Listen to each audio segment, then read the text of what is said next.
शरीरधारी के शरीर में पहले बाल्य अवस्था आती है, फिर युवा अवस्था आती है, फिर वृद्धा अवस्था आती है। तात्पर्य है कि शरीर में कभी एक अवस्था नहीं रहती, उसमें निरंतर परिवर्तन होता रहता है। यहाँ शरीरधारी के इस शरीर में ऐसा कहने से सिद्ध होता है कि शरीर ही अलग है और शरीर अलग है। आत्मा और शरीर दोनों अलग अलग हैं। शरीरी दृष्टा है और शरीर दृश्य है।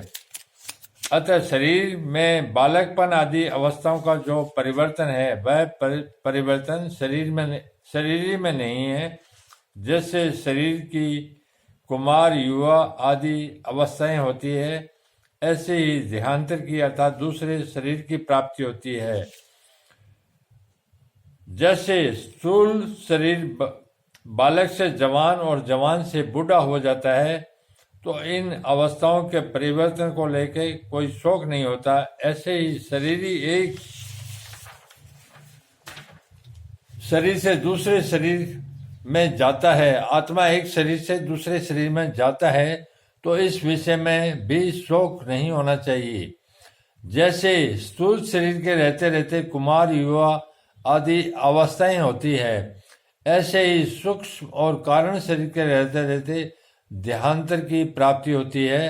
अर्थात जैसे बालकपन, जवानी आदि स्थूल शरीर की अवस्थाएं हैं, ऐसे देहांतर की प्राप्ति मृत्यु के बाद दूसरा शरीर धारण करना सूक्ष्म और कारण शरीर की अवस्था है। स्थूल शरीर के रहते रहते कुमार आदि अवस्थाओं का परिवर्तन होता है। यह तो स्थूल दृष्टि है। सूक्ष्म दृष्टि से देखा जाए तो अवस्थाओं की तरह स्थूल शरीर में भी परिवर्तन होता रहता है। बाल्य अवस्था में जो शरीर था वह युवा अवस्था में नहीं है। वास्तव में ऐसा कोई भी क्षण नहीं जिस क्षण स्थूल शरीर का परिवर्तन न होता हो। ऐसे ही सूक्ष्म और कारण शरीर में भी प्रति क्षण परिवर्तन होता रहता है, जो देहांतर रूप से स्पष्ट देखने आता है।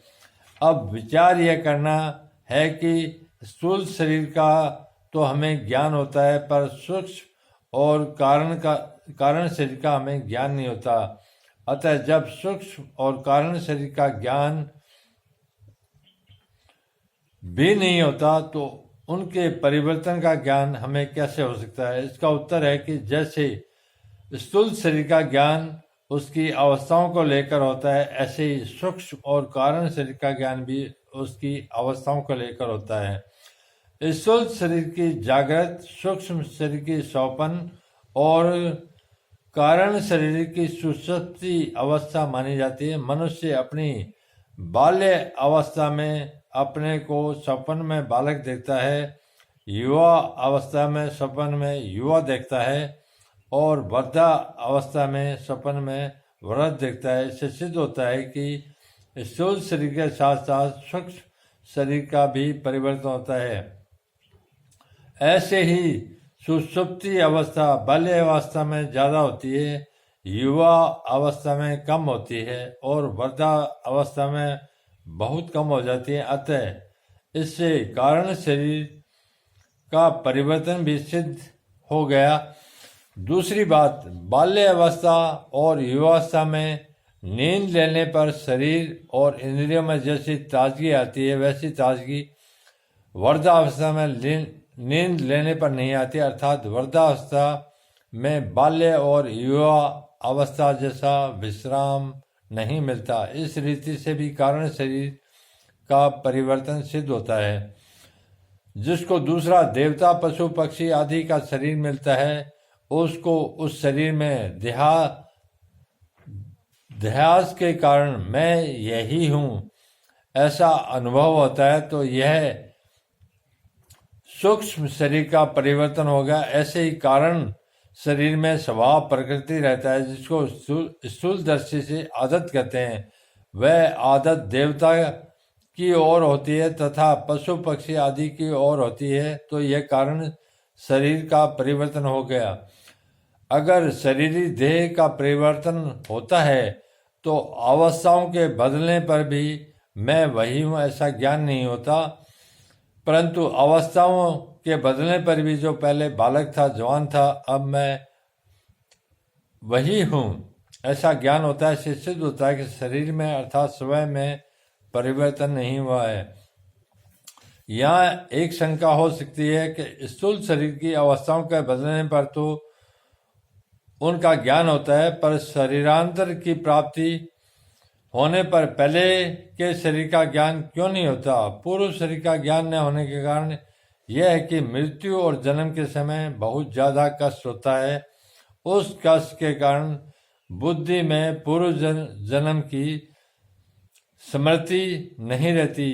जैसे लकवा मार जाने पर अधिक वर्धा अवस्था होने पर बुद्धि में पहले जैसा ज्ञान नहीं रहता, ऐसे ही मृत्यु काल में तथा जन्म काल में बहुत बड़ा धक्का लगने पर पूर्व जन्म का ज्ञान नहीं रहता, परंतु जिसकी मृत्यु में ऐसा कष्ट नहीं होता था, शरीर की अवस्थांतर की प्राप्ति की तरह अनायास ही ध्यांतर की प्राप्ति हो जाती है, उसकी बुद्धि में पूर्व जन्म की स्मृति रह सकती है। अब विचार करें कि जैसा ज्ञान अवस्थांतर की प्राप्ति में होता है, वैसा ज्ञान देहांतर की प्राप्ति में नहीं होता, परंतु मैं हूँ इस प्रकार अपनी सत्ता का ज्ञान तो सबको रहता है। जैसे सुषुप्ति गाढ़ निद्रा में अपना कुछ भी ज्ञान नहीं रहता, पर जागने पर मनुष्य कहता है कि ऐसी गाढ़ नींद आई कि मेरे को कुछ पता नहीं रहा। तो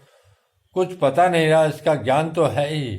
सोने से पहले मैं जो था वही मैं जगने के बाद हूँ, तो सुषुप्ति के समय भी मैं वही था। इस प्रकार अपनी सत्ता का ज्ञान अखंड रूप से निरंतर रहता है। अपनी सत्ता के अभाव का ज्ञान कभी किसी को नहीं होता। शरीरधारी की सत्ता का सद्भाव अखंड रूप से रहता है, तभी तो मुक्ति होती है और मुक्त अवस्था में वह रहता है।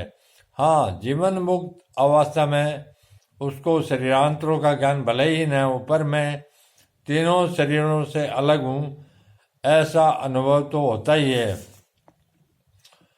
धीर सत्रस्त न मोहाती, धीर वही है जिसको सत असत का बोध हो गया है। ऐसा धीर मनुष्य उस विषय में कभी मोहित नहीं होता, उसको कभी संदेह नहीं होता। इसका अर्थ यह नहीं है कि उस धीर मनुष्य को देहांतर की प्राप्ति होती है। ऊंच नीच योनियों में जन्म होने का कारण गुणों का संग है, और गुणों से संबंध विच्छेद होने पर भी धीर मनुष्य देहांतर की प्राप्ति हो ही नहीं सकती। यहाँ तंत्र पद का अर्थ देहांतर प्राप्ति के विषय में नहीं है, प्रत्युत देह देही के विषय में है। तात्पर्य यह है कि देह क्या है, देही क्या है, परिवर्तनशील क्या है, अपरिवर्तनशील क्या है, अनित्य क्या है, नित्य क्या है, असत क्या है, सत क्या है, विकारी क्या है, अविकारी क्या है, इस विषय में वह मोहित नहीं होता। देह और देही सवर्ता अलग है, इस विषय में उसको कभी मोह नहीं होता, और अपनी असंगता का अखंड ज्ञान रहता है।